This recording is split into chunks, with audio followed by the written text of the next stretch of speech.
Hello and welcome back to the movies made us do it. Me and Matt are back. How are you, Matt? I am pretty good, sir. How are you? I'm all right. Yeah, I'm good. I'm looking forward to talking about Night of the Living Dead, which I think you chose last week. A good, solid choice. Kind of like I had to think about it for a moment because I was like, I feel like we've done this, but we haven't. So yeah, here we are. I guess it's just one of those movies I assumed we've done. You know? Yeah. I think we tried not to cover the greats, the sort of the really too many good ones in one go. Yeah, too quickly. We sort of tried to spread them out a little. Well, we're doing it today, so I remember exactly when I saw this and how I goddamn saw it. So the first time I saw Night of the Living Dead, I bought the VHS, and it was that fucking coloured version. Oh, it's just, I mean, still, even then, you watch it and you're like, this is an amazing film, but goddamn, that colour version is awful. It could be worse. I mean, it could be worse, for sure. It could be the 1990 version. Yes, I was going to say, it wasn't that, thankfully, but yeah, it was that really awkward colorized version where it just looks like someone's had at it with crayon, you know? Is it the green zombies? Green zombies, yeah, green zombies. Yeah. I'm sure they've probably done better versions. There's a couple of different colour versions. There's one that makes them grey, I think, and see, that would have been preferable. I think slightly better, but yeah.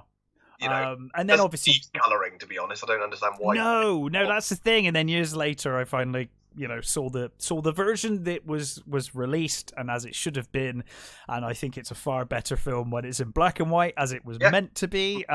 You're like me, we have no issue watching black and white films. I love black and white. No, I think, I think it adds to the atmosphere of the movie. I think I agree. I think in a lot of the sort of early horrors of the black and white era, you colorize them. It genuinely takes something away from them. It really does. The atmosphere of this movie in black and white is completely ruined when it's put into color. And one of the things I really like about it is just how dark it is as well. Like the shadows are like solid black in this movie. And I think it really works in the film's favor. It creates such a cool look. Yeah, I mean, it almost looks like a noir movie at times. Yes, it really does, doesn't it? Pools of light and So, when did you first see Night of the Living Dead? So, I actually didn't see this until much later. Well, I was going to say, I think I saw Dawn first, actually. I did. I saw Dawn and Day before I saw Night. I definitely didn't see Day. Day came later, but I think I saw Dawn first and then Night of the Living Dead after. Yeah, I saw Dawn first and then I saw Day. And then I've got a bad feeling I actually saw the remake before I saw the... Oh, okay. Well, funny enough, we both decided to watch the remake as well. Yep. So we can talk about that as we kind of go through it. We can kind of talk about it, but obviously we're talking about the 1968 Night of the Living Dead, George Romero. Yep. Should we get into it? Yeah, let's do it. So we open with Johnny and Barbara, who are siblings, and I struggle with this because I'm like, Johnny is an asshole. He really is, yeah. But a lot of what he says, I am like, oh yeah, he's got a point. He's just an exasperated brother. Yeah. He's clearly only doing everything he can to be an asshole. Like, I mean, he's fed up because he's like, we come all these goddamn miles. We spend like half the day traveling to put a wreath here for someone I barely remember. I like that. He says, "Mother never comes. She just stays at home and gets us to do it." It's like, and she's like, she's ill, isn't she? Isn't she like ill or not well? Yeah, I think so. Yeah. I think Barbara says like she wouldn't make the trip out here. Yeah, like, she's not. I love the opening shot as well. Oh, the shot of the car with the music. That music is so good. Bendiest road ever. It's a long bendy road. They just come. You sort of see them from miles away coming up the track. It's great. I the absolutely. Soundtrack is amazing because it's all like lifted from TV shows. Yes, it is. Yeah. It was all, and you think, wow, they work so well that it's one of those times where they obviously thought about what tunes to use, in a, you know, not just like in a soundtrack way, like for, you know, like Guardians of the Galaxy or anything like, you know, not like just picking like people's songs. They literally went and looked in TV soundtracks and thought that'll work for that scene, that'll work, and it's done really well. It is beautifully. Yeah, I love it. I absolutely love it. I think it's a terrific soundtrack, and that opening score with the car, it's just so creepy. It's so creepy. Yeah. And there are a lot of shots in this movie that I really think hold up super well today. And you're absolutely right. That opening is one of them. It's so iconic. So of course, you know, Johnny's bickering as they pull up. He's bickering the whole way to the grave. He talks about the wreath, and he's like, you know, I wonder how many times we bought the same wreath, because like the wreath's fine. They just clean it up and redo it. He's just saying the kind of things that most people would have as an internal thought, wouldn't like vocalize, but he's just gonna say everything he thinks. And then of course he gets to talking about how funny it is that she used to be afraid of graveyards, and she used to be afraid of this place, and he obviously realizes that she still is. She's kind of, I'm not sure if she's scared or if she's just upset about being there, just doesn't like being in a graveyard. I mean, that's not unusual. It's just general atmosphere, I think, isn't it? Yeah. So he also says about his grandfather telling him off for being a creep, basically. Yeah. And it's like, well, yeah, you know. But then of course he starts teasing her, and he points to this old, you know, disheveled looking guy down at the other end of the graveyard, and he's like, you know, they're coming to get you, Barbara. Look, there's one of them now, and you know, making fun of them. The most iconic movie lines ever. They're coming to get you, Barbara. I mean, how many other movies have basically parodied that? Yeah, absolutely. I mean, obviously with Shaun of the Dead being the best one. Of course. Yeah, absolutely. It's I mean, this whole movie is one of the most iconic movies of all time, and you know, I mean, it's the complete template for pretty much every zombie movie that's ever been since. Yes, for sure. You know? I mean, but prior to this, it was always like voodoo kind of stuff. But obviously this kind of changed the game. And I mean, Romero himself said that he never considered them zombies, and they don't call them zombies in the movie either. They call they're ghouls, aren't they? You know, and of course they don't necessarily behave like the archetypal zombies. No, they're not. And they're not the shamblers that are in the later ones either. No, now in my headcanon, I always assumed that as the corpses got older, their faculties kind of went. So their ability to, like, because they use weapons in this, and you know, like bricks and rudimentary kind of things to kind of attack people. And they do move quite fast as well. I always kind of, in my headcanon, I'm like, well, by dawn, corpses are older. But they've been around for a bit longer. You know, they're I don't know. You kind of, as a kid or as a fan of a property, you fix it in your head, don't you? Yeah, of course you do. You know, and it's like, I guess that's what it is. You know? I think all movie buffs have a little for sure, you know, headcanon. Especially back before the days of the internet, you know, back when we had to just kind of, you know, figure this stuff out. There was nothing to do but discuss it amongst your friends. And... Yeah, exactly, man. But so of course the man approaches, and Johnny just fucks off. He's like, well, I think he really sells it really well. He completely sells that he's a complete bastard. He doesn't care about his sister. Yeah, and then he gets to sort of, you know, just out of shot, you know, out of frame, and the dude attacks her. Yeah, well, she's kind of like walking like she's trying to ignore him, and it almost like she was probably going to apologize for her brother's behavior or something. And then of course he lunges at her. And there is kind of a moment where Johnny's like, I don't know if I want to get involved in that, but he's like, well, it is my sister, and I did start it. So he I never got that impression. I always got the impression because he looks. Actually, I know you're right. He does look quite shocked, and he is pretty quick to act. Maybe I'm being unfair to Johnny. I take it back. He does. He's pretty quick to move in. All right. Fair enough. So he moves in, and he struggles with the man. and is then basically knocked unconscious or maybe dies, not sure at this point. But he hits the back of his head on a gravestone, so he's not well, that's for damn sure. Yeah, he's not getting up anytime soon, let's put it that way. No, well, I mean, he will get up, but we will get to that later. Yeah, but we don't know if he dies here or if he dies later. The remake makes it very clear. Oh, there is no fucking there is black and white. Yeah. Under normal circumstances, Johnny would not be getting up in the in the remake. No. I mean, I'm assuming the intent was that he died here. Yes, I think so. I think that's the intent. Obviously working with a very low budget and what they could at the time, it's kind of awkward the way they do it. But obviously, they had to. I think it's the gist across. I mean, it gets the gist, and it's as convincing as they could make it at the time. Plus, I think it also leaves it ambiguous as to whether she did leave him. Maybe he is alive. Yes, whether he died after. Yeah, absolutely. So of course, he drops the keys, doesn't he? And Barbara runs to the car, but she finds the keys, doesn't she? Yes, she's got the keys. She runs to the car, but she can't start it. So she. The zombie is starts attacking. Yeah, and like you said, he picks up a brick. And I do like it's kind of inconsistent because they make out in this film that or at least it's the opinion of Ben that they're not very strong, and that seems to change depending on what part of the movie it is.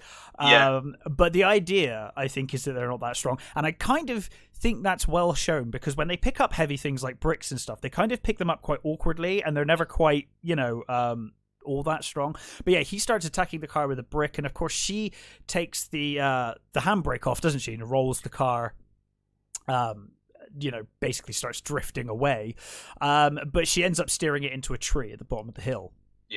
And then, of course, she abandons it, and still being pursued by this man, she runs and finds a nearby farmhouse. And of course, as soon as she enters the house, and I one of the things I really love about this movie is the reveals, because she gets to the house, and as far as we're concerned, or she's concerned, it's abandoned. And it seems that way for probably a good quarter of the movie. So yeah, she's obviously in this farmhouse on her own. She discovers the phone's out of order, and all the while she finds the body as well. There is. She does. Yeah. I was gonna with an eaten face. It's very gruesome for the time. It's really. I mean, it's great. It's really good. Yeah. So she finds that at the top of the stairs. Meanwhile, the man, as she thinks it, presumably is at this point, is still kind of stumbling around the house, isn't he? He's outside the house and he's still out there. And obviously starts getting joined by other crazy men. So yeah, she obviously panics after seeing the devoured corpse, and she goes to run away, but of course Ben pulls up in the pickup truck, and he attacks a bunch of them with tire iron. And he basically, she kind of gets driven to, like, I don't know, like hysteria. She sees Ben basically smashing their fucking heads in. And then it kind of drives her mental. So I mean,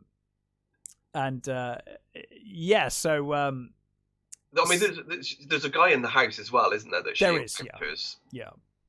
That she's sort of trying to run away from, and Ben's trying to, he's like, he's trying to look after her, and he's like asking her questions, and it's like, is this your house? Are there guns inside? Is this, and she just like not even really looking at him. She's just completely, almost catatonic. Yeah. She's pretty much completely out of it. I mean, she's just seen her brother get killed. She's been chased. She's seen a dead corpse at the top of the stairs. It's a lot to process. It's not unbelievable that someone would behave this way. In fact, I think it's probably one of the more realistic reactions to like horrific events that I've seen in a horror movie. Because a lot of the time, people scream and then they get over it or whatever, and it's like. No, I don't even think it's like, oh, it's the 60s, the woman gets like that. I think like it's perfectly reasonable that anyone could end up being like like Barbara is in this scene, where you're just like, what? I'm trying to process everything that's just happened. But of course, he convinces her that they need to start boarding the place up. Yeah, and there's that really great scene with the where he attacks the one in the house. Yeah. And he stabs it with a tire iron, and you obviously don't see. You don't need to see it, but it's done in such what happened way. Yeah, exactly. It's shot quite very low and up, and you could just see the top of the tire iron as he's pushed. Clearly pushed it into the dude's head. I think that's what sends Barbara over the edge. Actually, is that act. But of course they managed to board up most of the windows with dismantled furniture, and then they start talking. And Ben, I love the way Ben immediately, he goes around the house. He's he knows what he's doing. He's like drawers. He's looking in cupboards. He's just trying to find anything that's useful. He's completely in charge. He knows exactly what he's doing. Yes. Yeah. He's not messing around. And I don't think I ever saw Ben in anything else. I don't think I've saw No, that. I was thinking that earlier, actually. I don't remember it being in anything else. He's a great actor, though. I think he's fantastic in this film. Yeah, he really is. So, he kind of says that he was a drifter. He was passing through town, and then all of this crazy violence started. And obviously he's been, running ever since. And he sort of talks about this encounter at a diner. Yep. And Barbara tells him about Johnny. And of course, then she becomes hysterical because she remembers Johnny and she wants to go out after Johnny. Yeah. And she hits Ben and Ben hits her back. Yeah, she slaps him. He proper clocks her. He proper does. But I mean, again, they're both not in the right frame of mind. They're both in a crazy situation. I mean, when he's describing as well, he's describing what he did. God, it sounds horrific. Yeah. He completely. Yeah, he's talking about just driving over them and then basically falling away like Skittles. Yeah. Like they didn't even move. It's like, wow, that's. Yeah, both of these people have seen some serious shit. Woman, the story about how you've just people. But then I always took that to be that he's also in shock. Yes, I mean, he's dealing with it better than she is, but he's still clearly fucked up. Like he doesn't know what's going on either. So Barbara basically passes out at that point, in kind of from shock or from being punched, and then. Ben, I quite like the way she does that as well, because she sort of she looks at him and she sort of stood there for a bit and then she collapses and he sort of picks her up and puts it up, So of course Ben finds the radio and also the rifle. Yep. Which becomes like the central thing of the whole movie. Yeah. Pretty much. He puts Barbara on the couch, doesn't he, in the living room, with the radio going. And we hear the emergency broadcasters start talking about the violence, and how widespread it is, and it's people that are in a trance, isn't it? It's like people in a trance. Yeah, we also forgot the bit about when they're getting out of the car in the cemetery, the radio comes back on. Oh, of course it does, just as he's getting out, doesn't it? Yeah, because they've obviously been trying to find station. Obviously, all the stations were down temporarily. Yeah. And he just thought, and it comes back on. It's like, oh, maybe it was just a signal problem, and he thinks nothing else of it and just walks away. Yeah, he turns it off just as they were about to explain. Yeah, everything's gone to shit. And being that they were in a cemetery, if he just listened to the rest of that broadcast, it probably would have been useful. But yeah, so Ben continues kind of boarding up things as he finds a hammer and some nails and whatnot and starts using the interior doors. I like the way he is trying to sort of get her. He's trying to keep her busy. He's like, sort out the nails and just trying to sort of get her to do sort of little odd jobs just so that she sort of drifts in and out, doesn't she? She does, yeah. She's quite. There's like moments of lucidity and then kind of drifts back out again. But then suddenly Barbara is kind of shocked as we obviously see as well, the noise coming from behind the cellar door. And of course two men emerge. She starts screaming and there seems to be a struggle, so of course Ben hears what's going on. Yeah. And he comes in to confront them. And of course, we meet the fucking asshole Harry Cooper, the most unlikable. He is just the stereotypical douchebag. Yes. And of course, Tom, who's the only reasonable man in this room. To be honest. Yeah, that's true. That's very true. Because it's interesting because Ben is obviously the hero. He's a hero of the piece. Yes. He's all about it. But I do feel like his ego clashes too much with Harry to where Ben makes mistakes because of Harry. Like because of their mutual hatred of each other, they both end up making silly mistakes because Harry's a complete twat. Yeah. But what he's saying quite often is kind of right, and Ben's just like, nah, fuck off. Like, because you've suggested it, piss off. And you have got Tom in the middle who's just like, hey, come on, guys. Basement, does he? Just stay in the basement, we'll block everything up, and we'll stay down there. And they're like, well, there's nowhere to run down there. You can't, there's... You just get But they're both kind of right, because Harry's argument is you've got all of these windows that you need to board up. And of course, Ben is he's overconfident. Ben is like, they're weak, they can't get in. But Harry rightly says, and is proven right by the end of the movie, there won't be 5, there won't be 10, there'll be 30, 40, 100 of these things, and he's absolutely right by the end, of course. Whereas, Ben's also right. If we go into the cellar, there's no escape from the cellar. The cellar should be our last resort, not where we start. But I think there is an argument to be made that Harry had a point. If they were all in the basement, then there wouldn't be more attracted there, and they might have been okay. But yeah. So you've got Tom. Poor Tom in the middle here. He's trying to be the reasonable, the voice of reason, effectively. And I get the impression. I'm not actually sure how old they are supposed to be. No, but I'm thinking they're older. They're younger than they're supposed to be. I assumed they were teenagers. Yeah, I think they're supposed to be younger than they look. She looks reasonably young. He looks older for sure. But I think it's a sort of, it's just a case of they're teens, I younger, think. and they get dismissed quite quickly by them. Yeah, they get dismissed, and they're all kind of young love, aren't they? They're very loved up, and it feels like they're like high school was my guess. Yeah. But you're right. The actor's obviously older than that. But America does that a lot. I mean, a lot of those, Yeah. Well, I mean, to be honest, in a you don't. I would say you don't want to put kids in a movie like this. But then. So yeah, Harry. I think it might be actually Tom that mentions that Harry has got his wife and daughter in the basement because Harry's kind of determined that they're going to be in the basement, and Ben is like, yeah, fuck the basement, Tom is like, he's got a wife and a kid down there, and of course Harry, says, his wife Helen and his daughter Karen are in the basement, and Karen's been hurt. Yeah, and she can't be moved. That's his argument. Like, we can't move her. She wouldn't survive with all this noise and ruckus up here. She has to stay down there. Helen calls up, doesn't she? She's like, "What's going on up there?" And he's like, "Well, it's nothing to worry about. It's just some other people." It's like, there's like, that is something to worry about. Yeah, exactly. Actually, yes, and of course Tom has his girlfriend Judy in the basement.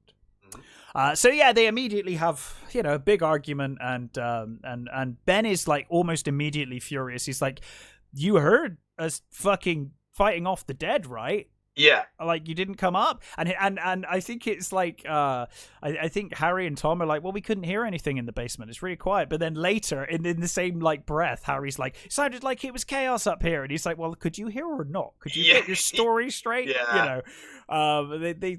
That's the thing about Harry. He's so flip-flop. There's a bit where he's looking at the windows and he's like, there are weak spots all over these windows. And then he immediately turns around to the other windows and says, I can't see through any of these windows. I want to see where these creatures are. And it's like, which is it, mate? Do you want it all boarded up? Or do you want to see where they are? Yeah. I mean, go upstairs. Yeah, exactly, yeah. So like we said, Harry's kind of quite irrational, and he's quite explosive, and he's arguing that they need to barricade themselves. Harry is an even bigger douchebag in the remake. Oh God, yeah, I was so happy with I'd forgotten that happens at the end of the remake, and I was so happy because Harry in the original, he's a douchebag. He's a dick. He's a dick, but he's again. Occasionally, he's rational, and he says things that probably should have been listened to. In the remake, he's just an absolute asshole. A dick. The remake is very. I mean, this movie is in black and white, but the remake is very black and white. It's like villain and like But here, I've always thought like Night of the Living Dead is almost a study of a horrible, stressful situation and how people react. Mm-hmm. Because again, Harry is being irrational, but he's got a very ill daughter. He's got his wife to worry about. He's trying to do right, and he's not of his right mind. And I don't think anyone in this movie is of their right mind. They're all just like they're all terrified and confused. And there's a lovely scene here actually as well, where Barbara's on the settee, and she's just tracing the lines of the doily or whatever it is, the arm cover. And she's almost childlike as she's tracing these lines and things, and it's a really beautiful scene. I mean, obviously she's completely lost it, and it's not good for her, but it's lovely, beautifully done. Yeah. She acts. Her performance is beautiful. It really is. I think everyone's performances are pretty good in this, to be honest. So they argue, and effectively in the end, Ben becomes a bit of a dick, where he's like, "Okay, you go down in the basement, and I'm the boss of everything up here." And Harry's like, "Well, we might need some food," and he's like, "No, no, you're going down there. You stay down there. I don't care." And doesn't he say he says "Well, we got a sick daughter down there," and he's like, "Well, it's not my fault that your daughter's got a dickhead of a husband, dickhead of a father, or whatever." So I can't, I'm sorry that she's got such a stupid father, but that's her problem, not mine. Helen, she hears that they've got a radio, and she says, "Why don't what did you say they had a radio?" And she wants to hear the broadcasts and things. Yeah, and she wants to go up and help. She's like, "We should go up and help," and immediately you're like, "Oh God, Helen hates Harry." Yeah, this is not a happy relationship at all. No, she is sick of him. And I think Helen's actually she's another one. She's a voice of reason. Completely rational. Yeah, she is. She's absolutely. Up until the things with her daughter happen, she's very calm. She's probably the most calm out of them, actually. Yeah. Yeah. So they find obviously on the radio talks about it's a mass murder. It's like mass murder sweeping the whole United States. And they then find a television with an emergency broadcast, and this is where they say, "Look, people who have recently died are coming back to life." And consuming their victims. And they mention a satellite. They do, yeah. So they say about the radiation from the satellite. Wasn't it like a Venus space probe? Yes, it came from Venus. Yeah. And it exploded in Earth's atmosphere. And this is where they say shot to the head or heavy blow to the head. Basically because it's the brain that's brought them back to life. So if you destroy the brain, they the bodies go back to being dead. And basically, they're like in the emergency report, they're like, and basically, there's a load of fucking rednecks out there just killing everyone now. They sort of, he's the mayor, isn't he? Oh man, is it the police chief they talk to, and he's just like, is he the mayor? I can't remember. It's something like that, but he's just like this gung ho, like, hey, we're just gonna murder everyone. He's the sheriff. Yeah, Sheriff McCulland. Yeah, and he's just like, he doesn't care. He's just like, these rednecks are helping me. We're just gonna go out and kill everyone. It's just like, it's just hunting season, isn't it? Really, they don't care. He's having a waggle of a fucking time. Oh, what's he said? I can't remember exactly what he says. But he says, everyone's dead is a real mess. I don't fucking know. He's just like, we'll just kill them all. And the reporter's like, hey, if I get surrounded, would I survive? And he's like, it's fine. Just shoot him in the head or smash him in the head. He's like, we killed a bunch of them earlier on. It's no problem at all. No problem. It's like they're having a great time. These rednecks are just fucking loving it. It's like, Perfect. So yeah, and yeah, so the TV broadcast is basically like a list of towns that are like rescue stations now. They've been set up to help. One of them's not that far away from where Willard they are. Yeah, Willard, which Tom and Judy are from around the area, and they know where it is. So Ben basically suggests that they escape in his truck. Now his truck, the zombies kind of smashed up his lights, but that was about it. So you can tell early on that the zombies don't like light sources. Yeah, these zombies, they don't like light, and they're afraid of fire. Which is, again, not like your standard zombies. No. So the plan is that they're going to go out with torches and take the truck, but the problem is the truck needs refueling. Yeah. So they get Harry reluctantly to start. Well, Harry said he already tried the thing, but it's locked. Yes, yeah. So Tom's basically like, look, I know I can drive that truck, because Ben's like, well, I got here, but I didn't really know. I don't know what I was doing. I don't know what. It's a bit weird. He's like, yeah, I drove here, but I can't drive. So okay. So basically, Tom says, well, I can drive that old truck, no problem. And they get Harry. He basically says, well, Harry, you can go and throw like cocktails out the second floor to keep the dead outside the house, while Ben goes out with a rifle and a torch. So they're going to go out to the fuel pump. But of course, they get out to the fuel pump. Yep. And Tom, unfortunately, splashes gasoline on the truck. Yep. Yeah, they start a grass fire, and Judy gets caught on fire. Yeah, poor Judy. She's trying to, she's trying to move the car. They're trying to move the car away from the burning, but the car's already got. Yeah, it's gone, and they die. Yeah, the truck explodes. Ben got sort of separated, didn't he? So he's yeah from them. In the remakes, I like what they do in the remake. In the remake, he's an idiot. He shoots the lock off. Yep. And it's like, oh, okay. He just blows it up by shooting the fucking lock off. Yes. He's much more of an idiot. Again, that remake is very black and white in the things it does. Yeah. He's much more of an idiot in the remake. Yeah.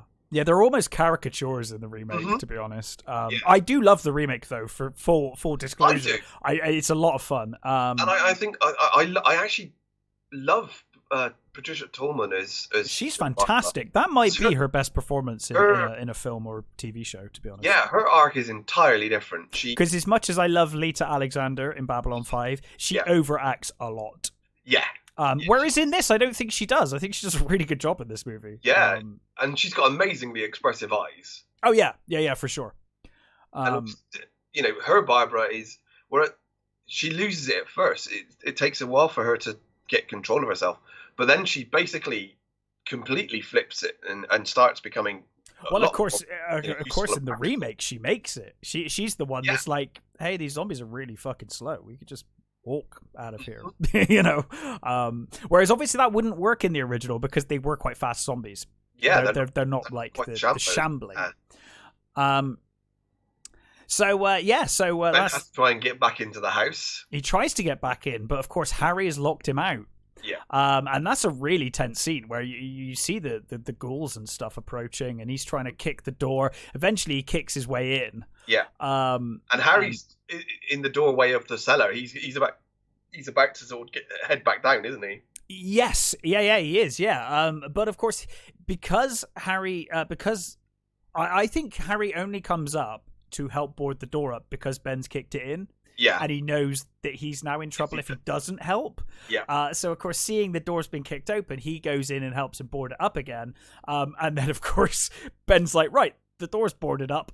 Punch. Yeah, now I'm going to so, of course, he punches Harry repeatedly. And he says, like, I should throw you out the front door and let the zombies eat you or the ghouls eat you, Yeah. And of course, Cooper then sees the dead actually eating the charred remains of Tom and Judy. Yeah. which is almost pretty fighting over the bits and pieces, aren't they? Yes, yeah. It's pretty. I mean, it's very gruesome for the time. This is, Yeah, it's. I mean, I think if this had been in color, it would have been banned. Oh, I don't think it would have made it. No. I mean, I don't think there's ever been something before then that had shown. No, not that I can think of. No, I'm struggling to think of anything. And the actual, basically, the meat it's like barbecued meat and chocolate sauce for the blood is like, oh, yeah, that does not sound appetizing. Oh no, I don't think it was very pleasant. No. But yeah, so then we get another television broadcast with the this is where they're doing the search and rescue, and they talk about the radiation, and it's now more widespread than they originally thought. So it could be like everywhere. But they're also convinced. They're like, hey, don't worry, these rednecks have got it all under control. We'll round them all up and it won't be a problem. Don't worry about it, guys. So yeah, and then of course, they've just learnt about blows to the head and stuff, and then the house goes dark, the power turns off. Yep. And it's weird because as soon as, I guess they're scared of the light, aren't they? So as soon as the lights go off, the dead just start to invade en masse against the house. Because they've been building, and obviously we had the explosion outside, so they've been attracted by that. And now the lights are off, there's nothing to keep them out, and they start to come through and break through the boards and windows of the house. So Harry was right. Yep. Annoyingly, as much as I don't want him to be right, he was right. So Harry, so Ben basically tries to hold them back with the rifle, and then he's kind of turning around and trying to do what he can, but of course he drops the rifle. And Harry grabs it, turns it on to Ben. And Cooper basically tells, Helen, go down in the basement, go down in the cellar. And then Ben wrestles Harry and has finally had enough. Yeah. And he shoots Harry through the chest. Harry basically stumbles into the cellar, and he's kind of dying, I think, as he goes into the cellar. But he's basically approaching Karen's supposedly dead body, his daughter. Well, I think she's still supposed to be ill. I mean, they don't. Well, think... ill, dead, Yeah. But the thing is, I don't think they don't really explain in this movie, because obviously in later films we always get the like, oh, if you're bitten by a zombie, you're gonna become a zombie. Whereas in this film, I don't know if that's the case, because she was bitten, which is what's causing her to die. But the movie's kind of clear that it's like anyone that dies of anything during this period of time is just going to be reanimated. So it's not necessarily the bite that's going to turn her. It's just like if she dies, or if anyone dies, they're coming back. Yeah. Whereas later it was more like an infection, isn't it? You've been infected. Whereas in this, it's like, and I'm pretty sure it's not an infection. It's like if you die, you come back. That's just, that's how that works in this movie. Yeah, I mean, that's sort of like the Walking Dead thing, isn't it? They're just all coming back. Literally, everybody has it. It's basically a virus that everybody has. That's right. Yeah, they say that in The Walking Dead, don't they? They're like, oh yeah, we've all got it. So if we die, if you die, come back. You come back. Yeah. Yeah, so he's down in the basement. Helen is trying to keep the hold the zombies off. Meanwhile, but they start to overwhelm the barricades and smashing through the windows and whatnot. Barbara comes to, and heroically tries to help Helen. Yeah. She kind of launches herself with the 2x4 at the zombies, and Helen manages to escape back into the cellar. Yeah. But of course, she finds Harry getting munched on by her daughter. Yep. And of course, Karen then approaches, and she's happy to see her kid. I guess she's like in a moment of shock and everything she's been dealing with. Yeah. She's like, "Oh, Karen," and then she gets stabbed to death with like a trowel. Yeah, it's trowel. I mean, I love that death scene. It's really like such a great death scene. It's awesome, isn't it? Again, not overly gruesome, but the screaming and the Well, it is gruesome though, because even though you don't see it goes on for a while. you don't see the actual blade going into the wound. You still see spray, and you see blood, and the screaming and stuff is the awesome. The weird echoey screaming. I love it. It's almost it's almost like a child sort of whimpering. It's a weird sound, and it's really well done. It's great. Yeah, it really is. And of course, in the remake, she gets eaten by Cameron, and the blood spray lands on a trowel that's on the wall. Yeah, as a sort of a homage. Yeah. So yeah, the dead finally just break into the house, and Barbara sees Johnny. Johnny's back. Yeah. And she's in shock. And fighting. she lowers her defenses, and of course she gets carried away by the horde. Yeah. I always assumed she got fucking eaten. I don't think there's any chance that she survived. It's kind of there's no way kind of left open ended, but let's be honest, she's fucked. Not with that, but the amount of zombies that it is huge amounts. Yeah. She's lunch. Yeah, definitely. No way she's surviving. No. Yes, and then zombie Karen comes up from the basement, starts to attack Ben, but of course he throws her aside and retreats into the basement, locking himself in the basement, which was Harry's plan all along. Yes. But of course I don't think it counteracts Ben's point, because I think Ben always thought that was a last resort. Yeah. It's like that's our fallback plan. Exactly. So yeah, he heads in there and locks himself away. And of course he's got nowhere to go now. So of course, first of all, he does get to shoot Helen and Harry. Yeah. Which is, it's good to see him shoot Harry. So yeah, and then he basically sits in the basement with his rifle, and he's like, "Well, I'm screwed." He's just going to wait for the dead to walk away. He can hear them walking around upstairs, and they're pounding on the door. But of course, he's boarded it up and reinforced it, and there's no way they're getting in. Cut to, I guess, the next morning or a couple of mornings later. The groups of rednecks and a helicopter. Yeah, so I think the idea is that the zombies have moved on. Yeah, they've left the house, and we've got these rednecks roaming around. There's actually quite a good shot of all the zombies inside the house. Yes, that's an awesome shot.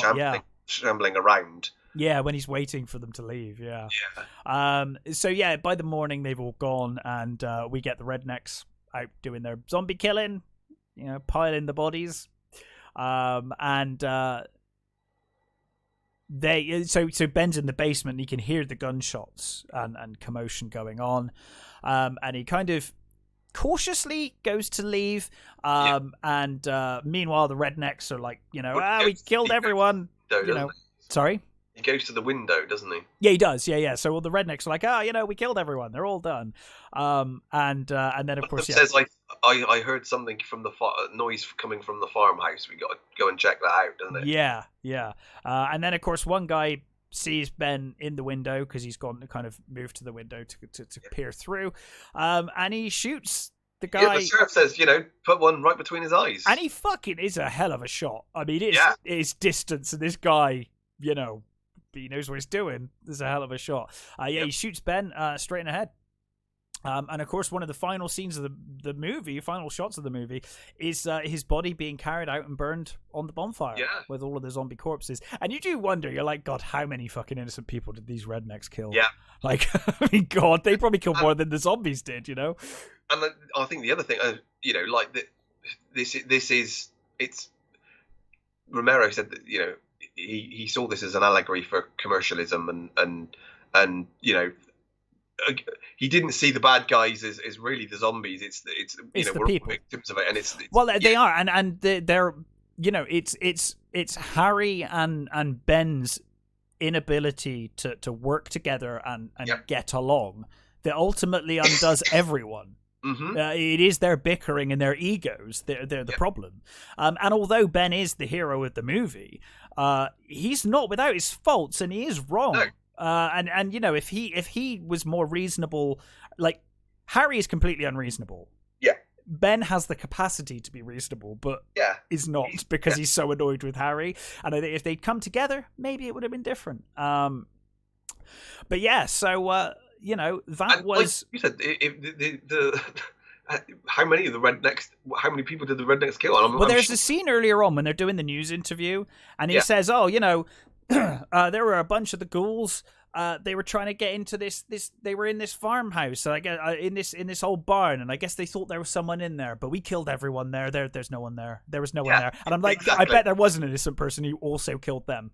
That was my takeaway from that, was like, you killed the person, also the person that was trying to get away from them, you know, because they were banging on this door. Didn't he say, oh, they were banging on this door, and, you know, they obviously thought there was someone in there. It's like, yeah, so you killed all of them, including the innocent person, probably. But yeah, so that's Night of the Living Dead 1968. Mm-hmm. And then, of course, the end of Night of the Living Dead, the 90s remake, is very different. Yeah. So Barbara decides, hey, we could just walk out of here. Yeah. I mean, Harry... It's still got the same beats. It does, except Barbara survives. Yeah. Barbara completely becomes a badass. Oh, she does. She is in the last moments of that movie. She's a total badass. And I like the, you know, there's the bits where she... because she's in the dress and that, and she finds the gun. She gets herself a pair of trousers, and she completely, you know, alters herself. Yeah. She becomes, she really does. And of course, Harry, complete fucking asshole in this one. Yeah, he hides himself in the loft. Yeah, and basically just seals Ben downstairs. Like, Ben's screwed. Well, the different in this one. Ben wants to go up into the attic, doesn't he? Yeah. Ben wants to go up in the attic, and Harry wants to go into the basement. Yeah. And at the actual end, what happens is they switch. Yes. Literally, Harry goes upstairs and barricades himself in, and Ben's stuck. Ben can't get up there. Ben ends up in the basement. Now, at the end of this movie, Ben is a zombie when he's killed. Yeah, he comes up. I mean. And by the way, I thought Tony Todd was great in this as well. I think he's fantastic. They have a completely different dynamic. They do, yeah. That it's much more of a mutual dynamic. It's you know, they get on better because she's not such a big hysterical woman. And I think, you know, such a 60s hysterical woman. Yeah. Yeah, but I do think there is something to be said for because certainly the I genuinely don't mind it. Day's performance as the hysterical woman is so good and so convincing. The thing is, as well, I don't even. And I think, like I said, I personally see the original Night of the Living Dead is just a study of like high pressure stress horror situations and people's reactions to horrendous events and horrendous things, and I think her reaction is very natural and very normal. It's one of the most natural reactions, I think, to probably horrific things happening in horror films in general. Whereas here obviously Pat becomes a badass, or Barbara becomes a badass by the end. So he Ben gets shot as a zombie, and of course Barbara's come back with the posse. Barbara goes, you know, she gets away and she ends up she is kind of like, she gets grabbed, doesn't she? She gets grabbed by some rednecks, and they realize that she's alive and stuff, and in the back of this truck, that's where she finds her brother in the body of her brother in the back of the truck. And I completely forgot that it was Bill Moseley. I did not remember Bill Moseley being in that at all. But of course, so in the end of the remake, of course, Harry did survive, and he comes down from the loft and he's like, "Oh my God, you came back!" And she just shoots him straight between the eyes, and it's awesome. I love that. I'm so that kind of. I was always like disappointed that Ben was satisfying. Yeah, it was like I was disappointed that they changed the ending to where Ben was a zombie and it was kind of clear cut. He was a zombie. Whereas in this, but then it was immediately made up for by her getting a revenge on Harry. And I think it's saying different things, isn't it? Of course it is. They're very different messages. Very nicely sensibility. It's not. But I do love both. I do think the remake's fine. I agree. I think in general, it's one of those cases that the Dead movies are one of those few times where the remakes are actually good. Yeah, Dawn's really good, actually. Yeah. The remake of Dawn is surprising. That opening is incredible. Mm-hmm. I've not seen the remake of Day. I can't imagine that was very good. No, that's not. But yeah, the first two, I know they've remade. Didn't they do another Night of the Living Dead, like Night of the Living Dead 3D or something? Yeah, like Sid Haig in it or something. Well, the thing with the Night of the Living Dead, when it was called Night of the Flesh Eaters, I think it was. Yeah. Before they changed the name, and of course, when they changed it, they didn't put the copyright on it. Yeah. So it fell in. It just basically went into public domain sort of straight away. So basically, anybody in their, dog could make it really. So they kind of did. So you've got the 3D one with Sid Haig, and I've never seen it, but from what I can gather, it bears no resemblance. No, I've never watched it. I just remember seeing the poster and being like, oh, Sid Haig. There's apparently a Welsh remake that I haven't seen either. And of course, there are so many films inspired by it, not just zombie movies, but, Assault on Precinct 13, Dog Soldiers, movies that, basically these siege movies where they're like, replace the zombie with something else, and, we got ourselves a movie. Romero said that he based this on I Am Legend. Yes, yeah, which of course, again, you can see the, and that movie, that movie is, they're vampires, but they kind of are zombies. They're zombie vampires in that movie. In the Vincent Price movie, I mean. Mm-hmm. So yeah, it's great movie. And I do, I know a lot of people don't like the fact that Barbara's a kick-ass heroine in the remake. Oh, I like it. I like both versions. Yeah, I think it's good. I think the thing, again, the thing is the performance. Even though, like you said, it's definitely black and white. Yes, it's much more of a caricature kind of characters than. But the actual performance is.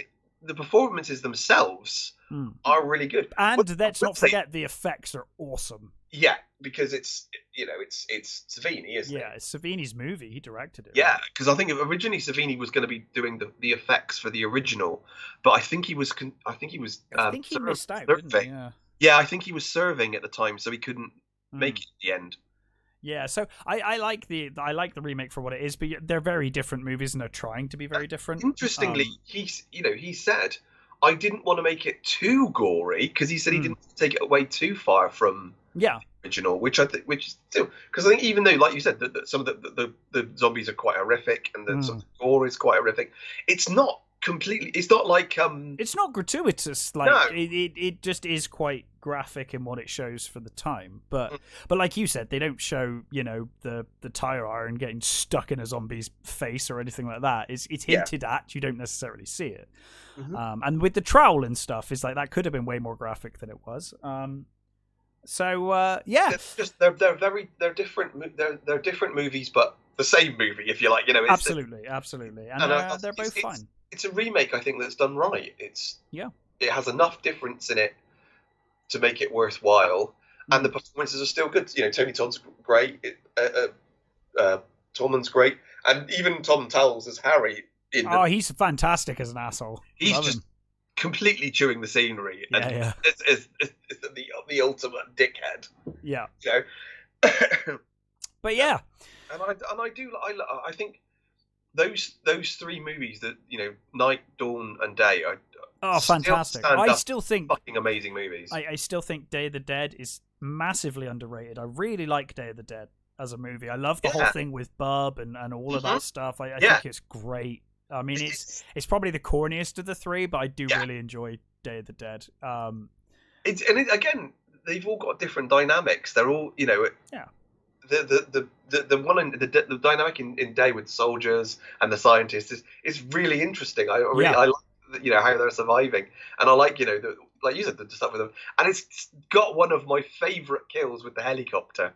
Oh, the helicopter kill is awesome. The helicopter kill is one of my favorite kills of any horror movie. That's Dawn, isn't it? No, I think that's Day, isn't it? I think it's Dawn when he stands on the box and gets the top of his head cut off. Yeah, isn't that? I thought that was Dawn. Oh, it might be the opening of Dawn. I thought it was the opening of Day. I can't remember. It's one or the other. But either way, it is one of the best kills. My favorite kill from Day is the guy who gets ripped apart, and you hear his vocal cords as he gets pulled. He's like, that's awesome. Yeah, such an awesome effect.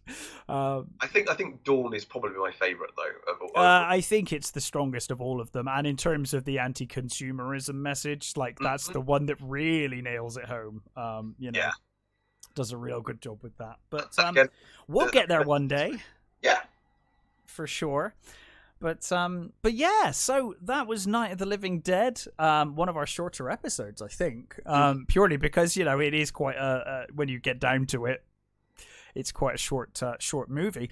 But that doesn't take away from how good it is. Highly recommended. Like I said, it's still the template for all. It is, yeah, it is. Horror, really, of that kind. Yeah, and you look at, like I said, you look at zombie movies from before Night of the Living Dead, White Zombie, that kind of stuff. It's all voodoo. It's the voodoo zombie, and this is what really kicked off the modern zombie. And it still holds up. Still holds up absolutely for me. Great movie. But we will be back next week with our usual review fare. I'll find something to watch, but I'll figure it out. But yes, until then, stay safe, take care, and we will catch you next time. Bye.